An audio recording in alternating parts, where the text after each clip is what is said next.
လေးရဲ့မျက်နှာကညီမလေးပြောရရဆိုလို့ရှိရင်အန်သွားကလည်းထဲကနှုတ်ထားတာဆိုတော့လေမျက်နှာကမညီတော့ဘူးပေါ့နော်အမကတော့ဒီနေ့စဉ်းစားထားတဲ့ plan လေးကတော့မျက်နှာနည်းနည်းလေးကျတာမျက်နှာလေးနည်းနည်းလေး lift ဖြစ်သွားအောင်လုပ်လိုက်မယ်လုပ်လိုက် smile line လေးကလည်းနည်းနည်းသက်သာသွားမယ်အဲ့တော့ဒီတစ်ခေါက်ကတော့အမက filler ကိုပဲသုံးပြီးတော့မှမျက်နှာကို lift တင်တက်လုပ်မယ်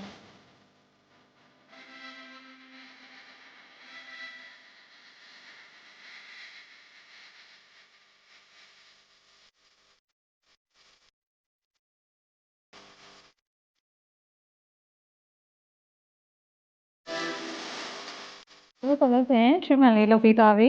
အဲ့တော့ညီမလေးရဲ့မျက်နှာအတွက်အမဘာတွေလုပ်ထားလဲဆိုလို့ရှိရင် smile line လေး dress filler လေးနည်းနည်းဖြည့်ထားတယ်နှစ်ဖူးရေးချောင်းလေးတွေနဲ့မျက်လုံးပေးရေးချောင်းလေးတွေအတွက်ဆိုလို့ရှိရင်တော့အမ botox လေးထိုးပေးထားတယ်